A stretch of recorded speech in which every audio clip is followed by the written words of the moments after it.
Hey there, sleepless rabble. Come on in, get settled, and let me take over for a while. Tonight isn't one of our softer journeys. We're stepping straight into freak show territory, and the clown under the spotlight is Jaime Osuna, a man who managed to turn a concrete cell into something out of a fever dream long before the world started calling him the cellmate from hell. The story runs deep, and yes, we're going all the way through the full case with the 2025 update woven in. Before we dive in, there's someone I want to acknowledge for a moment. Linda. If you hang around this channel long enough, you'll notice her. She's one of the few people who shows up consistently, drops the best support, and somehow keeps the place alive even on the quiet nights. Reliable as hell. Every creator wishes they had a Linda in the audience. Simple as that. And if you want to help the story reach the people who actually sleep to this stuff, just be a Linda and throw a like or a comment. It doesn't need to be poetic. It just gives the algorithm a nudge. Thanks, darling. Now breathe out the day. Let your shoulders loosen and drift into the story. This is a case where a man didn't just become a monster. He eventually made sure his face matched the personality underneath. This is Napmax Sleep Stories, and you're listening to The Truth Behind Jaime Osuna, Cellmate from Hell. As always, we start at the very beginning. If you ever wanted a textbook example of how to assemble a future headline, you'd probably start somewhere like Bakersfield in the late 80s. Hot, dusty, and about as nurturing as a broken lawn chair. Into this scenic environment popped Jaime Osuna, sometime around 1988, though a few sources switch the year around like it's optional. But the exact birthday doesn't matter. What matters is that he arrived in a household that wasn't just troubled, it was basically a demolition site with wallpaper. His mother, Michelle, did the parenting equivalent of shrugging through life. Not malicious, just absent in that specific way that makes chaos feel like background noise. And then there was Jeff, the stepfather, who clearly misunderstood the job description. Instead of provide safety and structure, Jeff's interpretation leaned more toward break your stepson like a used toy. People still argue over the details, but the consensus is simple. The man should never have been allowed near a child, a family, or frankly, a houseplant. Stories from those early years paint a lovely picture of a domestic harmony. The kind where a small boy is allegedly tied to a tree and beaten, because apparently that was someone's idea of character development. Another popular classic claims he was forced to eat on the floor, a kind of boot camp meets warped daycare hybrid. And you know something's off when the furniture gets more respect than the kid. This wasn't the rare outburst, it was the atmosphere. The house didn't have bad days, it had a bad personality. And little Jaime grew up inside it like a plant left behind a radiator. Warped, underwatered, and leaning toward whatever source of warmth wasn't shouting at him. People later said Michelle didn't intervene. That's one way of putting it. Another way is, the boy could have been juggling knives in the living room, and no one would have looked up from their cigarette. Emotional support was not part of the decor. The whole place felt like a half-finished argument waiting to explode. Then, around the year 2000, Jeff conveniently exited the storyline via heart attack, leaving the family without its main source of terror, but also without any repair work. Trauma doesn't vanish just because the delivery guy drops dead. By then, the damage was already installed, wired, and humming. You don't wipe a hard drive by unplugging it for 5 seconds. While other kids his age were drawing dinosaurs or fighting over Pokemon cards, Jaime was collecting a set of internal rules that made sense only in a war zone. Don't trust anyone. pain is normal. Adults are dangerous. Attention equals punishment. Already sad values for building a personality, terrible for building a future. People who knew the family back then describe young Jaime with a quiet kind of intensity. The sort you see in children who've learned that speaking invites trouble. Not brooding, not dramatic, just braced. A kid who listens for footsteps before breathing. And even if the details of the tree or the floor or any single incident blur, the pattern doesn't. Violence wasn't an event, it was the operating system. What makes this early chapter so strange isn't just what happened to him, but how normal it all became. Children adapt to anything. Sunshine, storms, or stepfathers named Jeff. They don't write memoirs about it. They just learn quietly that the world tilts a certain way. And Jaime learned it early. Life hits first, and you better not ask why. By the time he reached middle school, he already carried himself like someone older. Not wiser, just done. Kids who grow up in chaos often develop a certain emotional callus, and Jaime had enough of it to sand a table. Teachers reportedly saw a boy who never fully relaxed. Neighbors saw a kid who hovered at the edge of things like he expected someone to shove him. Nothing dramatic. Just the subtle posture of someone who does not expect safety from anything, ever. And then comes the part no one ever likes admitting. In neighborhoods like this, in families like this, kids like Jaime don't stand out. They blend in. Childhood trauma isn't a headline. It's Tuesday. What we're left with is a boy shaped by all the wrong hands in all the wrong ways. Not a misunderstood genius, not a demon child. Just the product of a home where fear was routine, affection was optional, and adulthood arrived early and uninvited. By 12, his stepfather was gone. The house was still a mess. His mother was still overwhelmed. And Jaime was already carrying more psychological baggage than most adults ever unpack. And while nothing in a childhood guarantees what comes next, his early years certainly didn't set him up for gentle hobbies or conflict resolution workshops. The foundation was poured, cracked, and uneven. And soon enough, the boy who learned to survive inside that house would learn to survive outside it. On the streets, in gangs, and in the kind of company where his skill set finally made sense. There's a particular age when most kids worry about passing math class or figuring out who to sit with at lunch. Jaime Osuna, meanwhile, was graduating into an entirely different curriculum. One taught behind liquor stores, in parking lots, and in the kind of apartments where the windows are always covered even at noon.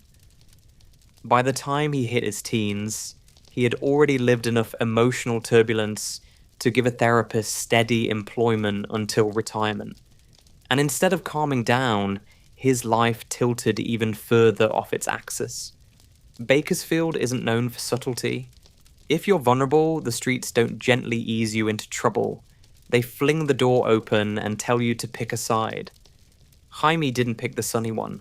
He drifted toward the kind of local gangs that offered structure in the same way a collapsing building offers shade. Technically, yes, but only if you don't mind debris landing on your head. He was young, angry, unstably wired, and already conditioned to see violence as a form of communication. The gangs didn't need to train him, they just needed to point him in a direction. Methamphetamine slid into the picture like it always does. Quiet first, then loud, then louder. It wasn't glamorous, it wasn't rebellious, it wasn't anything a teenager should touch, but it fit perfectly with the emotional rhythm of someone who had spent his childhood flinching at every sound. Meth is many things, but above all, it's an escape hatch with a trapdoor built underneath. For someone like Jaime, it felt like getting away from himself, while simultaneously tearing the rest of him apart at the seams. People later said it became one of the ways he coped. Though coping is a generous word for chemical self-arson. The neighborhood saw him change, but not in a dramatic movie montage way. There was no moment where he walked outside one morning and everyone gasped at the transformation. It was slower, quieter, like a dimmer switch being turned down day after day. Teachers noticed a boy who stopped caring about assignments. Police noticed a teenager who started showing up in their paperwork. Neighbors noticed less of him. Not because he was hiding, but because he was outrunning with people who didn't believe in curfews. Somewhere in these years, Jaime picked up the kind of charges teenagers aren't supposed to know exist yet. A first arrest in his mid-teens involving a weapon. Not a toy, not a bluff. An actual dangerous weapon in the hands of a boy who hadn't even figured out adulthood. And once you cross that line, once you feel that mix of adrenaline, fear, and power, the world never looks the same again. Each new problem becomes easier to justify. Each new crime becomes easier to slip into. What should have been a warning sign turned into a rehearsal. Adults around him described him later as already hardened, already unreachable, already living as if he expected disappointment from every direction. That's what happens when you're raised in a house where survival is the primary skill. By his mid-teens, Jaime didn't behave like a boy looking for a future. He behaved like someone trying to outrun the past, even if he had no idea what direction to run. Rumors floating through the true crime universe often insist he had a fascination with torture, or darker fantasies even back then. But whether that's accurate or retroactive storytelling is impossible to nail down. What we can be certain of is that his world was already collapsing into the narrowest possible shape. Drugs, gangs, violence, no supervision, no anchor, no escape. There's nothing mystical about it. It's just what happens when a kid grows up believing that the only way to avoid being hurt is to hit first, and the only thing more reliable than pain is chaos. People who met him around that time sometimes talk about the look he had. Quiet, watchful, like someone calculating how much danger each conversation contained. Not paranoid, just calibrated for survival. You don't get that expression from good memories or warm holidays. You get it from learning too early that adults can't be trusted, and the world is not your friend. A teenager shaped by that logic doesn't fantasize about college or careers. He fantasizes about control. By 17, Jaime was drifting in a pattern that would have been predictable if anyone had been paying enough attention. Street fights, drug binges, running with older gang members, the occasional night in juvenile detention, an orbit spiraling closer and closer to a point of no return. Not because he wanted to be dangerous, but because danger was the only language he was fluent in. His childhood had handed him a script, and no one ever gave him a different one to learn. This is the part of his life where you can almost feel the timeline tightening. The boy who once braced for blows at home now braced for confrontations in alleyways. The survival strategies he learned as a child became the behavior patterns of his adolescence. Nothing about this was destiny, but it was momentum. And momentum is powerful when no one stops it. As Jaime moved toward adulthood, he wasn't carrying dreams. He was carrying impact wounds disguised as personality traits. And those wounds were steering him far more than any plan ever could. The world around him saw a young man slipping deeper into the shadows, but from inside, it probably felt like the only place that made sense. Violence had shaped him, and now it welcomed him back like an old friend. If life were fair, This is the chapter where Jaime would have turned everything around. The part where the troubled kid grows up, meets someone kind, settles down, and discovers that stability isn't a myth invented by toothpaste commercials. And for a brief, wobbly moment that actually seemed possible, he met a woman, let's call her Jane because everyone else does, and for the first time since childhood, there was a hint of something resembling calm. Not happiness, not healing, just the faint suggestion that his life might stop spinning like a shopping cart with one busted wheel. People who knew the couple back then say Jaime could be surprisingly charming when he wanted to be. Not the cartoon villain grin that would later become his trademark, but a softer, quieter version. The kind of charm that looks like potential if you squint. Jane clearly saw something worth holding on to. Whether it was hope, naivety, or Olympic-level optimism is anyone's guess. But she stayed. And for a moment, it almost looked like Jaime stayed too. They married, eventually had a child, and for an outside observer, one who didn't know his past, you might have mistaken them for any other young couple trying to build a life on top of limited resources and a handful of shaky promises. If you saw him pushing a stroller down the sidewalk, you wouldn't have thought, "Ah, yes, future nightmare headline." You'd just think, young dad, probably tired, probably broke, trying his best. It's amazing how ordinary people can look when you don't know what's simmering beneath the surface. But the thing about building a future is that you need stable ground to build it on. Jaime didn't have stable ground. He had psychological quicksand. And quicksand doesn't care about your good intentions. It waits. Quietly. Patiently. Then it pulls. The cracks began to show, small at first. A short temper. An argument turning too sharp too fast. The kind of volatility that makes neighbors pause their TV for a second and look toward the wall. Drugs didn't help. Meth never does. And the ghosts from his childhood certainly weren't planning to let him forget their existence. Jaime's idea of coping was roughly equivalent to throwing gasoline on embers and being surprised when flames appeared. The relationship didn't collapse overnight. Most don't. It deteriorated the way rotting wood does, invisibly at first, then suddenly in chunks. Jane lived through episodes that were far from the soft focus romance of their early days. The warmth he was capable of showing could vanish in an instant, replaced by a hard, coiled tension that made the air in the room feel thinner. Whatever scared him in his childhood, he now became the source of that fear in someone else's home. By 2010, everything fell apart the way these things always do, loudly, painfully, with police paperwork to prove it.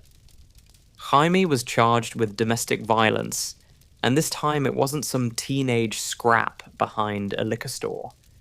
This was his wife. The person who thought she could reach him, calm him, hold him together long enough for him to hold himself together. Instead, she ended up facing the violent reflexes he'd been accumulating since childhood. He served 9 months, got probation, and walked out into a world that looked exactly the same as before, but felt completely different. Whatever fragile, normal life he'd been trying to build was gone, and Jane was no longer the proof that he had another option. She was the evidence that he didn't. The weight of that kind of failure does strange things to a man who already operates on emotional fumes. Jaime wasn't spiraling. He had already spiraled. Now he was just landing. Friends of Jane would later describe her relationship with him as a mix of love, fear, confusion, and a desperate hope that the man she met was the real version. But the real version was the one shaped by gangs and trauma and a childhood blueprint built entirely out of bad instructions. Jaime didn't know how to be a partner. he barely knew how to be a person. And here's the thing that's hardest to digest. For a tiny window of time, a window so small you'd miss it if you blinked too slowly, Jaime genuinely seemed like he might have chosen another path. Something softer, something quieter, something human. But life doesn't hinge on who you could have been. It hinges on who you are when the pressure hits. When the marriage collapsed, the illusion of stability collapsed with it. Whatever thin thread tied him to normal life snapped, and the man who stepped out of that relationship wasn't a husband or a father anymore. He was someone with nothing left to lose and nowhere constructive to put his anger. A man who had tested domestic life, found himself unfit for it, and walked back into the world wearing failure like another layer of scar tissue. People always ask when someone like Jaime became dangerous, as if there's a single moment, a mental click, a dramatic shift. The truth is far less cinematic. Sometimes danger grows in the quiet parts, the everyday disappointments, the cracks that keep widening when no one patches them. This chapter wasn't a transformation. It was a confirmation. Whatever softness had briefly appeared was temporary.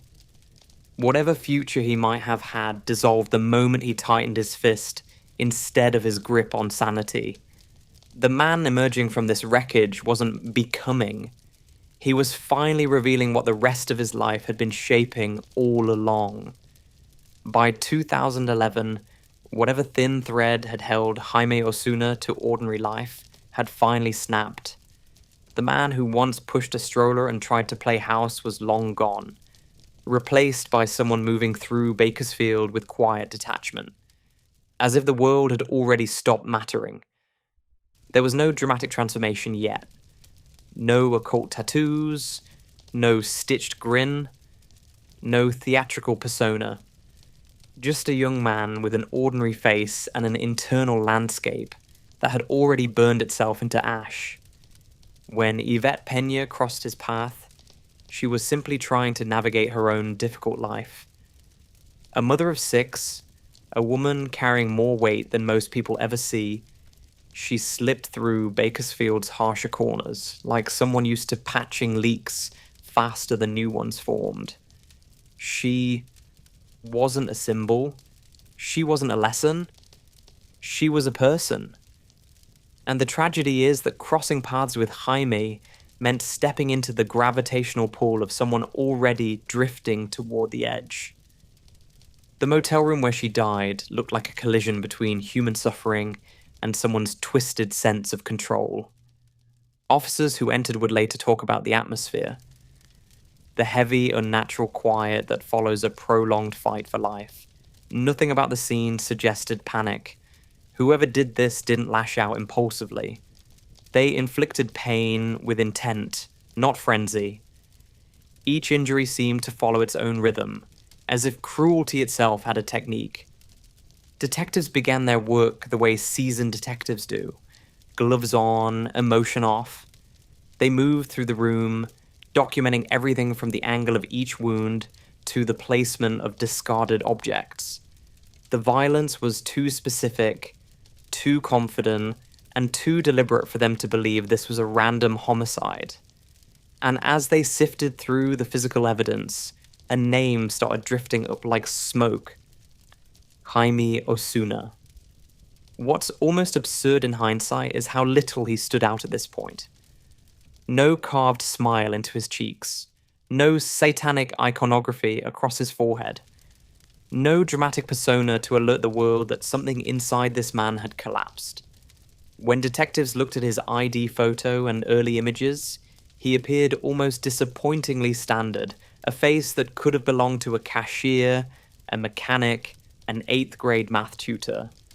Calm eyes, clean skin, nothing alarming. If anything, he looked slightly tired. Like life was a little heavier than it needed to be. And that's exactly why he terrified detectives. The mismatch between his face and the crime scene. The realization that some people walk around wearing masks far more convincing than anything they later tattoo onto themselves. The investigation tightened quickly. Bakersfield police are used to working without glamour or praise. They solve cases because someone has to. They followed witness statements, traced timelines, match placements, and let the forensics speak. The room had been generous with its secrets. Fibers, fingerprints, patterns, the usual trail killers pretend they're too clever to leave behind. Every new document, every lab report, every officer's note nudged the finger more firmly toward Osuna. And when they brought him in, the dissonance reached its peak. Jaime didn't resemble the kind of man who could orchestrate the horrors in that motel room. The detectives knew what they had seen, and yet here was a man who looked unscarred, unmarked, almost plain. The unsettling part wasn't that he looked innocent, it was that he looked forgettable. During questioning, he didn't give them the emotional rollercoaster investigators expect. Not denial, not outrage, not fear. He simply existed in the chair, present but detached, like someone watching events unfold from a few seconds behind. The calm wasn't normal. It wasn't bravado either. It was the stillness of someone whose connection to consequence had frayed a long time ago. The contrast between his demeanor and the brutality of the crime sharpened the horror. This wasn't a man who had lost control. This was a man who never seemed concerned with the idea of control to begin with. The violence in that room was methodical. The man in the interrogation seat was eerily composed. The two halves fit together in the worst possible way. The Pena case was airtight. The police didn't speculate. They didn't romanticize. They followed the structure of evidence, and the structure built a staircase leading directly to Jaime. Once the charges were filed, the public began to hear whispers about the man behind them. The calm, the coldness, the strange lack of affect. Years later, he would transform himself into the spectacle the world now recognizes. The heavily tattooed, self-styled torturer with grotesque symbolism etched across his face. But back in 2011, none of that existed. The monster was there. He just hadn't decorated himself yet. And that's the disturbing truth about this chapter.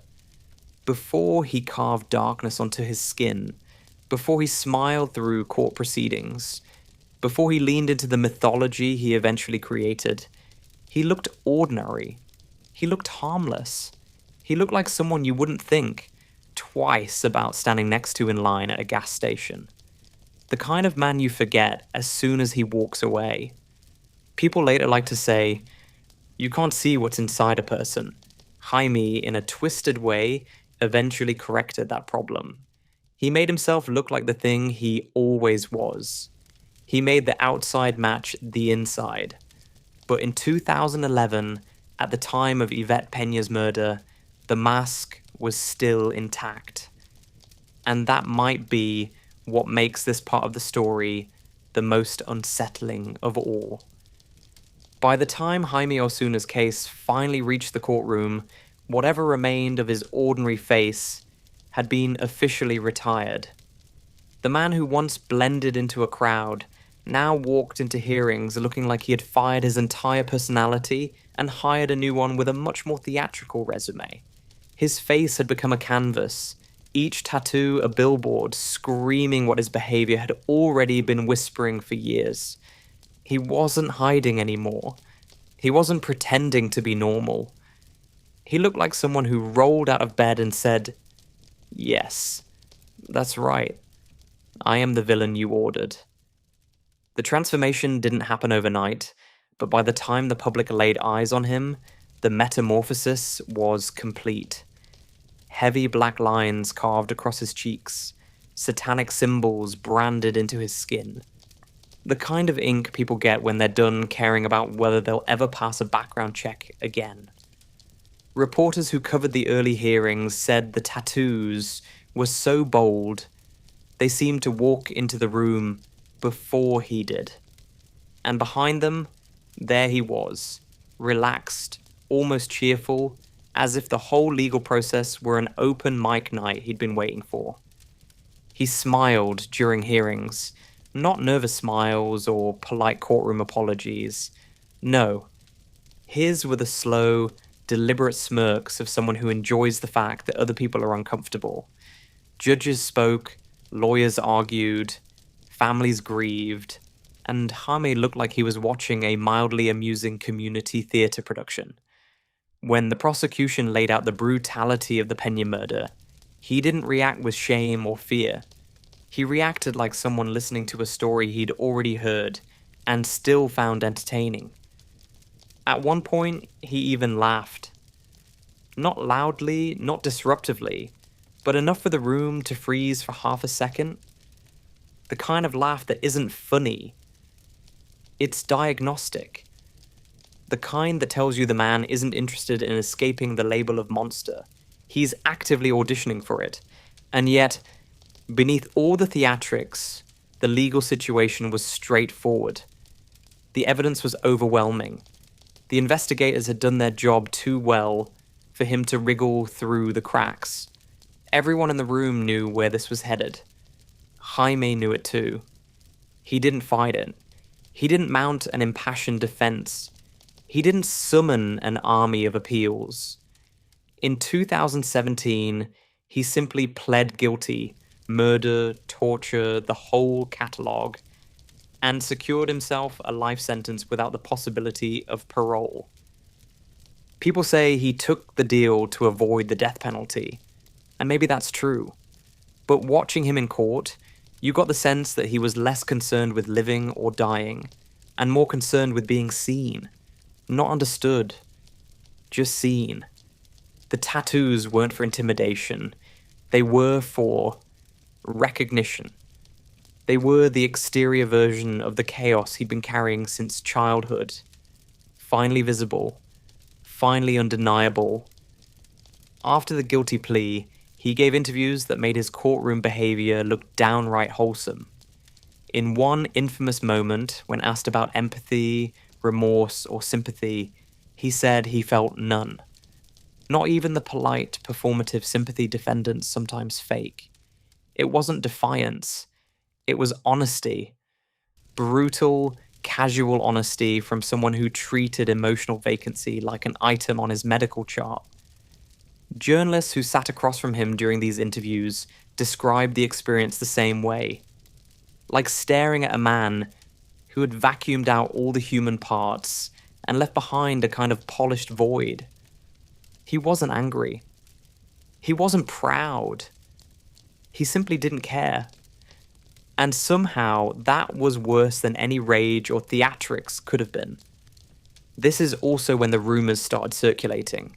The extra confessions, the hints about other possible victims, the little statements that slipped out during conversations and made reporters wonder what else might be buried in Bakersfield. Nothing was ever proven. No new charges ever materialized. But the whispers lingered, because Jaime enjoyed letting them linger. He never confirmed anything, but he never denied anything either. Ambiguity was part of the performance. A monster who refuses to clarify is far more interesting than one who cleans up details. Court spectators said the transformation felt surreal. The man on trial was no longer the normal-looking young father police had arrested years before. Now he looked like the myth he had created. The face that once revealed nothing now told the whole story the moment he walked into a room. You didn't need to read a file or hear a witness testify. His appearance alone said, "Whatever you fear I've done, I want you to know I'm capable of worse." And that's what made this chapter of his life so unsettling. Not the tattoos themselves. Plenty of harmless people have bad ink. But the way Jaime's new exterior aligned perfectly with the interior, the public had only glimpsed through crime scene descriptions and court documents. He had turned himself into the visual representation of what detectives had suspected from the moment they saw the motel room where Yvette Peña died. In the end, the courtroom wasn't just where Jaime was sentenced. It was where he debuted. A stage where he presented the completed version of himself. The smirking killer. The self-styled torturer. The man who looked like he'd finally grown into the darkness he'd been carrying for years. Prison has a way of stripping people down to their essentials. Some inmates find religion, some find routine, some find out they're terrible at making friends. Jaime Osuna found an audience. The moment he entered the California prison system, he behaved less like a man serving a sentence and more like someone launching a very niche one-man show. Heavy on theatrics, light on self-awareness, and absolutely devoid of remorse. What surprised staff first wasn't aggression. It was how calm he was. Most new lifers arrive with tension humming under their skin, weighing every look, every sound, every unspoken threat. Jaime walked through intake like he was checking into a hotel he already disliked, but had accepted as inevitable. He didn't posture, didn't flex, didn't try to impress anyone. He radiated this unnerving absence of fear, as if nothing around him carried any real consequence. And maybe, in his world, nothing did. The tattoos helped define him, of course. They weren't random choices slapped on during a bored afternoon in the yard. They were a costume. The visual shorthand for the identity he had started constructing long before he ever entered prison. With each new mark, he pushed further into the persona he had unveiled in court, the unrepentant torturer, the self-proclaimed villain. He didn't just accept the narrative the media built around him. He sharpened it, decorated it, and wore it like armor. Inmates watched him with the same mix of fascination and suspicion one might reserve for an unusually calm, venomous snake. The calm wasn't comforting. It was the kind that makes you wonder if the snake is thinking about you specifically. Jaime wasn't particularly large or physically intimidating, yet he created a gravitational field around himself. People noticed him because he seemed so completely, disturbingly untouched by the idea of imprisonment. He didn't threaten people directly. He didn't have to. The combination of his conviction, his demeanor, and the theatrical horror of his tattoos did the job for him. Guards talk about inmates who puff themselves up, putting on loud, frantic displays of toughness. Jaime went in the opposite direction. His silence did more work than shouting ever could. And then there were the psychological evaluations. Prison officials didn't just rely on behavioral observations, they sent him to the professionals. The results weren't exactly surprising to anyone familiar with his case. Notes about schizophrenia spectrum symptoms, emotional flattening, and antisocial traits appeared in reports like recurring motifs in a grim musical. The wording may have been clinical, but the message was clear. This was not a man experiencing typical emotional architecture. His interior was a maze without a center, a place even he didn't seem to inhabit fully. Some staff members described interactions with him as oddly hollow, like speaking into a cold hallway. He answered questions when required, but without the frustration or resignation that defined so many lifers' responses. He didn't express longing for the outside world. He didn't rage against the system. He didn't grieve the loss of his freedom. Prison was simply where he was now. A set piece in the ongoing performance he'd chosen for himself. Rumors circulated among inmates and observers. Little stories about how he manipulated conversations, how he could flip his tone from soft to chilling in an instant, how he seemed to enjoy holding eye contact just a beat too long. Whether any of it was deliberate or simply the natural consequence of his psychological constellation didn't matter. The effect was the same. People kept their distance. But for all his theatrics, His behavior wasn't wild or uncontrollable. It moved in a narrow emotional register.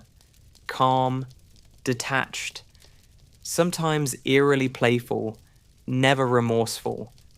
This wasn't the fire and brimstone chaos people expected when they first met the tattooed face they had seen in headlines. It was something colder, something that moved in straight lines, something that gave the impression that he could sit in a room for hours without blinking if it meant unsettling the person across from him. Over time, prison psychologists started updating his file with phrases like deterioration, disconnection, and progressive decline.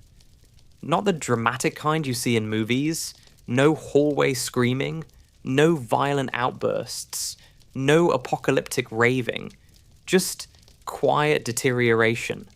A subtle unspooling of someone who had never been tightly wound to begin with. The more isolated he became, the more he seemed to slip into an internal landscape only he could navigate. And yet, even as pieces of him drifted further from conventional reality, he maintained a kind of performance instinct. He knew exactly what image he was projecting, and he didn't shy away from shaping it. He wasn't just an inmate, he was Jaime Osuna, the man the media called a Satanist killer. The man the headlines couldn't stop printing. The man whose crimes made seasoned officers pause before opening a file. He wore his notoriety like a winter coat, heavy and undeniably warm. Life behind bars didn't tame him, it didn't reform him, it didn't break him. It just gave him walls to reflect himself against. And he filled those walls with the only thing he had left. The persona, the performance, the darkness he'd spent years cultivating until it finally fit him like skin. Prisons are built to contain violence, not prevent it. Everyone working inside knows this, even if they pretend otherwise. But what happened inside California State Prison, Corcoran, on a night in March 2019 was something different. The kind of event that forces even the most hardened officers to take a step back and ask themselves how the hell it happened on their watch. And woven through all of it, like a signature scrawled across the scene, was one man, Jaime Osuna. At this point, Osuna had already cemented his chosen persona. The tattoos were no longer mere accents. They had swallowed his face whole.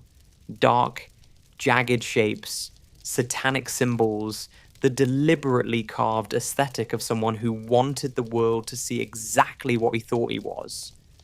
Whether he actually believed in Satanism or simply enjoyed decorating himself like a cautionary tale didn't matter. The effect was the same. He looked like a man auditioning for the role of Demon's roommate in an off-brand horror movie. And unlike in court, where people could avert their eyes, the guards at Corcoran had to live with that face walking around the tiers. Into this environment arrived Luis Romero, a man serving his own sentence, a man who under no circumstances should have been placed in a cell with Jaime Osuna. Yet bureaucracy has a talent for catastrophic matchmaking, and someone, somewhere, ticked a box that paired Romero with the one person inside the building whose internal wiring was a blueprint for slow, deliberate destruction. The night of the murder, nothing remarkable was recorded during the routine checks. At least, not on paper. According to later reports, officers walked past the cell and wrote that both inmates were alive, a statement that would become the punchline of one of the darkest jokes in California's correctional history. Because Romero, by that point, was almost certainly dead, and not peacefully. What happened inside that cell was not a fight. It wasn't rage. It wasn't even improvisational violence. It was something slow and controlled, almost ritualistic in its method. Officers who eventually saw the aftermath described it as one of the most gruesome acts ever committed inside a California prison. Romero hadn't just been killed, he had been mutilated. parts of his body removed with a makeshift blade, his face cut open into a grotesque parody of a smile. And then, the final horror. Decapitation. Rumors circulated immediately. Rumors that Jaime had arranged Romero's organs and body parts, crafted them into some kind of macabre display. One detail stuck harder than all the others. That he fashioned a necklace from pieces of his cellmate, wearing it like a charm bracelet from hell. Official reports never used that exact word, but enough journalists repeated it that the idea became inseparable from the event. And frankly, with Jaime, nothing about it sounded out of character. The discovery triggered a chain reaction of disbelief, denial, and eventually a meltdown inside the department. If the crime itself was horrific, the response was humiliating. Internal investigators found that guards had failed to properly inspect the cell, had walked past without noticing signs of a killing that must have lasted far longer than anyone wanted to imagine. Even worse, initial logs simply stated that everything was fine. Nothing to see here. 2 men alive. Just another night at Corcoran. When the truth surfaced, the prison system tried to scrub the shock off its face. Reports were written, rewritten, shredded, rewritten again. By the time the Inspector General got involved, the scandal was already too large to bury. The official language softened the horror, but the translations were obvious. Negligence, falsified checks, systemic failures. Corcoran had been asleep at the wheel. While one of the most brutal inmate-on-inmate murders in recent US history unfolded under their noses, and in the middle of it all sat Jaime Osuna, calm as ever. A theatrical mask over a hollow center. He didn't run. He didn't hide. He didn't appear distressed. Some officers said he looked almost peaceful when they pulled him from the cell, as if he had completed a task rather than committed an atrocity. The tattoos, the satanic markings, the carved grin, everything he had done to his exterior had finally fused with the violence he enacted. For once, he looked exactly like the thing he had been projecting. The aftermath only deepened the nightmare. As investigators tried to piece together a timeline, medical examiners tried to identify the extent of the injuries, and administrators tried to explain themselves, Jaime was moved into a much higher security setting. Even in a prison full of dangerous men, his act had ripped the floor out from under whatever illusion of control the staff still believed in. Everyone involved knew this wasn't the story of a prison murder. It was the story of a system failure so catastrophic that it allowed a man like Osuna, tattooed in satanic iconography, openly sadistic, deeply unstable, to spend a night alone with another human being and turn that confinement into an anatomical horror show. Romero's death would haunt the department for years, spawning lawsuits, public outrage, and endless speculation about what exactly happened in that cell. But one truth settled heavier than the rest. Jaime didn't become a monster inside Corcoran. He simply found a place where no one stopped him from behaving like the creature he had already chosen to be. The morning after Luis Romero's murder, Corcoran felt like a building holding its breath. News of what had happened in that cell moved through the prison faster than any official memo ever could. Officers exchange the kind of looks people give each other when they know the world has shifted under their feet. Administrators tried to keep their voices steady. Paperwork multiplied. And somewhere above all of it, in the bowels of Sacramento bureaucracy, a very large machine began to wake up. The kind that only stirs when something has gone catastrophically wrong. Corcoran had always balanced on the edge of too much violence and too little oversight. But this time, the balance snapped. Outside, investigators stepped in almost immediately, and once they started opening doors, no one could shut them again. Reports began piling up. Thick stacks of pages filled with language that tried very hard to sound calm while describing absolute chaos. The Inspector General didn't bother softening the blow. Their findings read like an autopsy of the entire prison's procedures. Guards had walked past Osuna's cell without noticing a murder unfolding behind the door. Routine checks had been logged as completed when nothing had been examined. One officer wrote that both inmates were alive, a statement that became the most infamous detail in the case, not because it was false, but because it was so wildly, impossibly detached from reality. Corcoran tried to explain itself, but every explanation sounded like a different version of the same uncomfortable truth.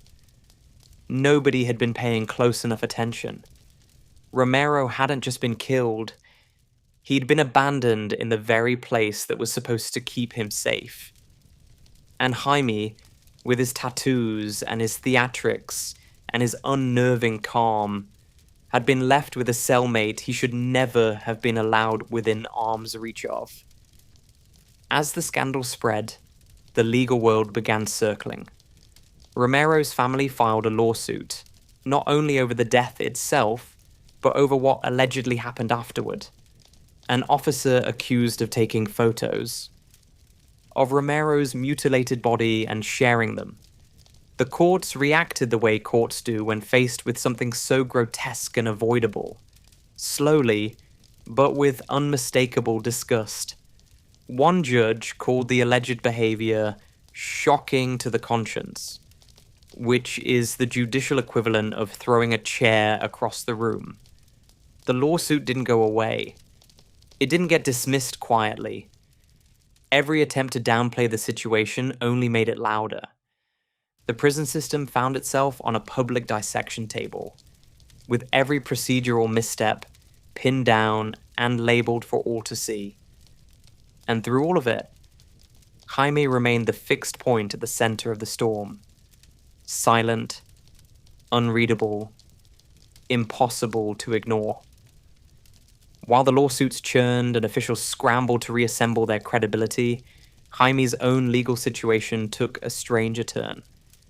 When prosecutors prepared to pursue a murder case for Romero's death, the question emerged: was Osuna even mentally competent to stand trial?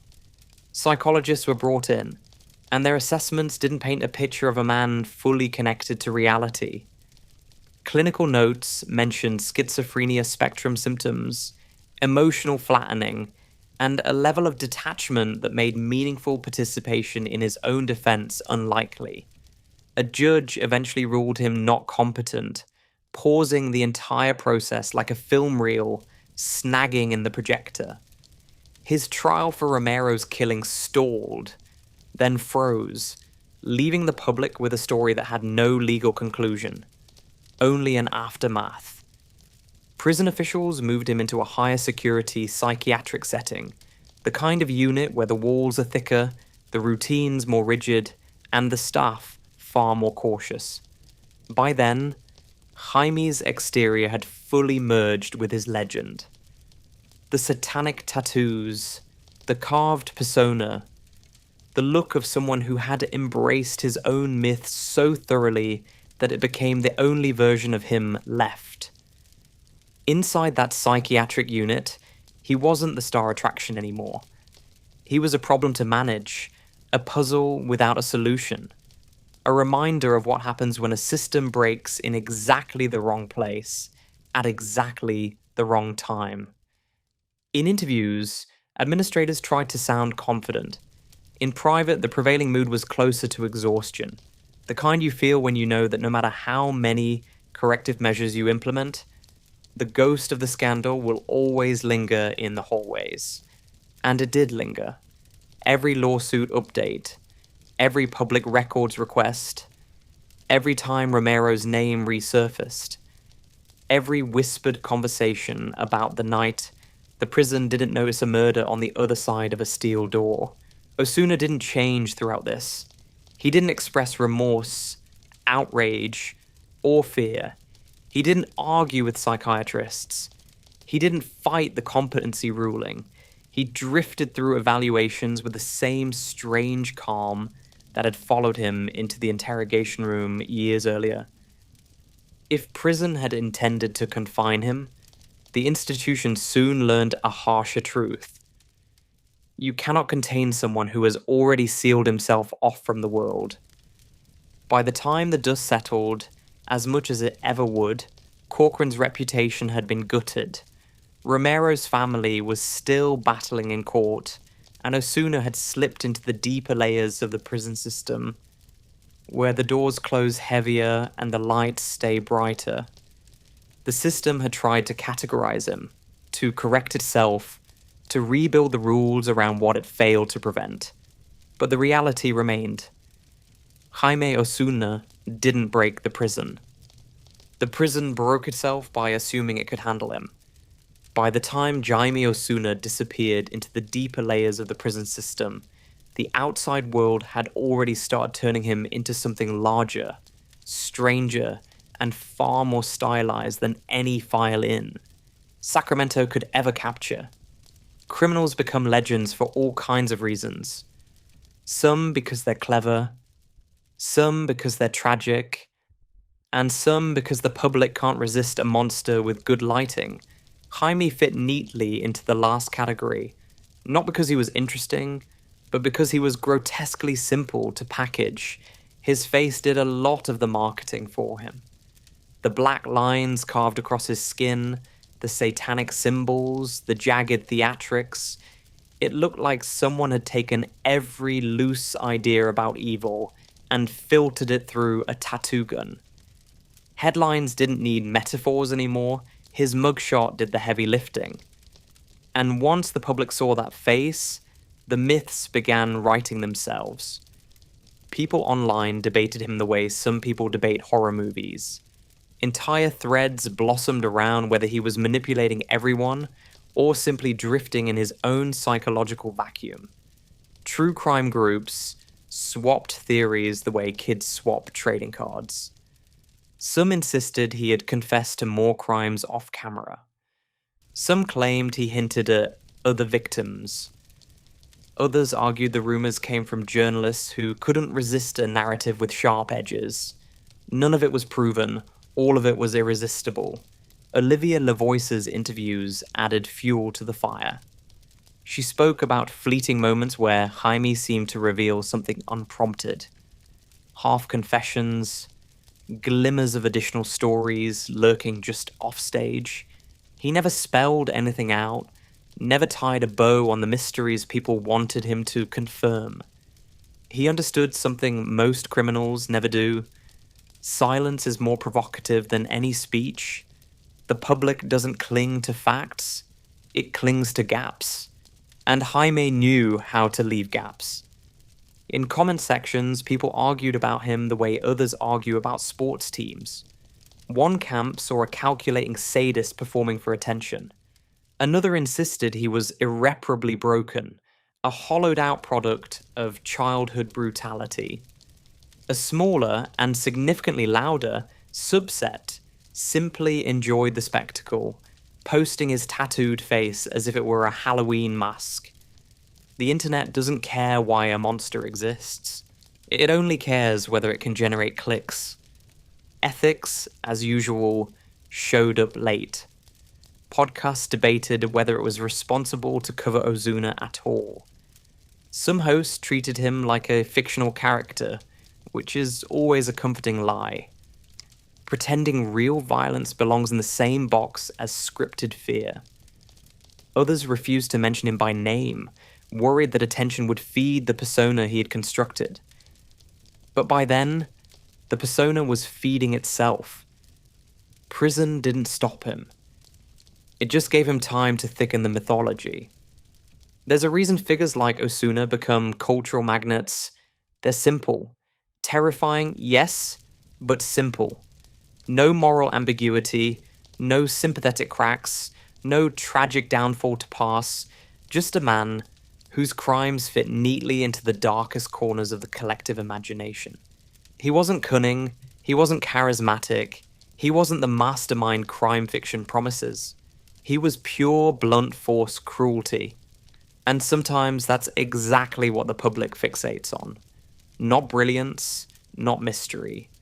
Just the clean, cold horror of someone who chooses to hurt and feels nothing when he does. The irony, of course, is that the version of Jaime the public studied so obsessively didn't exist until after he'd been arrested.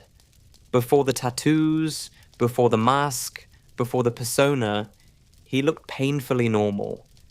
That was the truly frightening part, the part no one wanted to discuss at length. Monsters are easier to handle when they look the part. Jaime only became understandable when he started decorating himself like one. Before that, he was the kind of man you walk past without noticing. A blank page carrying a story you'd never guess. But once the ink spread across his face, once he leaned into the satanic imagery and the theatrical glare, the public could finally exhale. Ah, there it is. That's the villain. People don't like unmarked danger. They like costumes. So the legend grew. Not because Jaime was complex, but because he wasn't. A man who murdered with precision, smirked in court, and wore his crimes on his skin was too easy to mythologize. Rumors blended into news stories blended into speculation, and speculation hardened into the kind of folklore that true crime communities trade like currency. Some tried to analyze him, to break him apart psychologically, to map the trauma that shaped him. Others simply reveled in the darkness, treating him as a kind of human campfire story. Something to gasp at, to dissect, to share at 2 a.m. in a forum thread titled, "You Won't Believe This Case." Everyone found a version of him that suited their narrative. Nobody found the truth. That's the thing about people like Jaime. The real person is smaller, pettier, emptier than the legend. But emptiness doesn't trend. Myth does. By the time the dust settled, Jaime Osuna no longer belonged to the legal system, the prison system, or even to himself. He belonged to the collective imagination, a story people told because they wanted to feel close to darkness without getting burned. And Jaime, in his own quiet way, seemed perfectly satisfied with that arrangement. Today, Jaime Osuna exists in a kind of suspended animation, not legally, not medically, not spiritually, but narratively.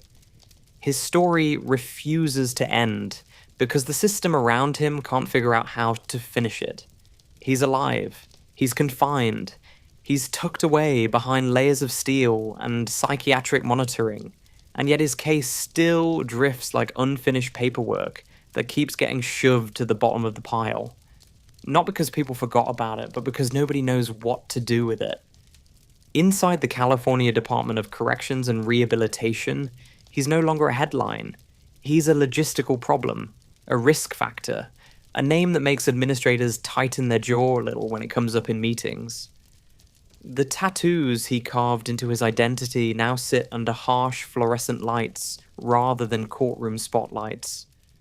The satanic imagery, the inked lines, the exaggerated persona, all of it looks strangely static in the structured silence of a psychiatric unit. He wanted to become a symbol, and now he's stuck living inside it every day. The trial for Luis Romero's murder remains frozen, drifting in circles around the same question. Is Jaime mentally competent to stand trial? Psychologists who examined him didn't see a man ready to participate in legal proceedings. They saw someone sliding along the edges of reality, too removed from consequence to understand the role he was meant to play. The ruling of incompetency stalled the legal process with the blunt force of a brick wall. Prosecutors couldn't move forward. Defense attorneys couldn't build a case. Judges couldn't schedule a future. The entire system bent around the gap. He sits now in a high-security psychiatric setting, the kind of place designed for inmates who require more than just containment. The routines are stricter, the guards more specialized, the environment engineered to leave no dark corners for secrets to nest. It's not punishment, not in the way prison usually defines punishment. It's management, containment, a silent admission that the traditional justice system has run out of tools for someone like him. Meanwhile, the Romero family's lawsuit presses on in the civil courts, a slow, grinding pursuit of accountability for what happened and what allegedly happened afterward. Their battle isn't against Jaime. That part of the story ended the night he killed Romero. Their fight is with the institution. That allowed it to happen.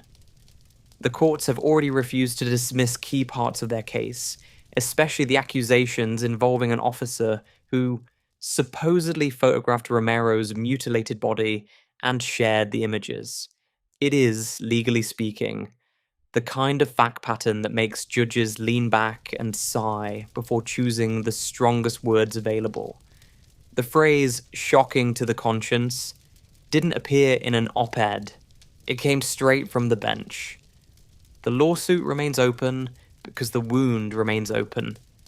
Corcoran still carries the stain of what happened on those night rounds that never happened. No amount of paperwork can scrub away the fact that a man was slaughtered behind a door guards were supposedly checking. As for Jaime, he does nothing to accelerate or alter the trajectory of his life. He isn't petitioning for anything. He isn't loudly declaring his innocence or guilt. He isn't challenging diagnoses, arguing with psychiatrists, or protesting his conditions. He sits inside the walls of his unit the same way he sat through hearings years ago. With that quiet, unsettling stillness that has followed him from arrest to infamy. The public remembers him, but not in a linear way. He's a reference point, a cautionary tale, a shock image for podcasts and true crime threads. He appears in thumbnail montages next to names like Ramirez and Gacy, not because he matches them in scale, but because his persona is so visually striking that people can't resist folding him into the pantheon of American nightmares. He's not a mastermind, not a cult figure, not a serial killer in the cinematic sense. He's something simpler and therefore more jarring, a man whose interior void was so complete that it spilled into his crimes, then onto his skin. There is no redemption arc waiting in the wings, no appellate twist, no imminent trial date. The story has reached a point where movement feels impossible. The legal system doesn't have a satisfying ending to offer, and the psychiatric evaluations don't provide one either. He will likely remain in this suspended state, too dangerous to release, too unstable to try, too infamous to ignore. And that is what makes the final chapter of Jaime Osuna's story so strange. It doesn't end with a verdict. It doesn't end with a confession. It doesn't end with a death sentence or a dramatic final interview. It simply settles into a long, flat line of silence. A man locked away, a family still fighting, a prison system permanently scarred, and a public that keeps his name alive because the darkness around him refuses to fade. He isn't a mystery anymore. He isn't a spectacle. He's a static point in the map of American crime.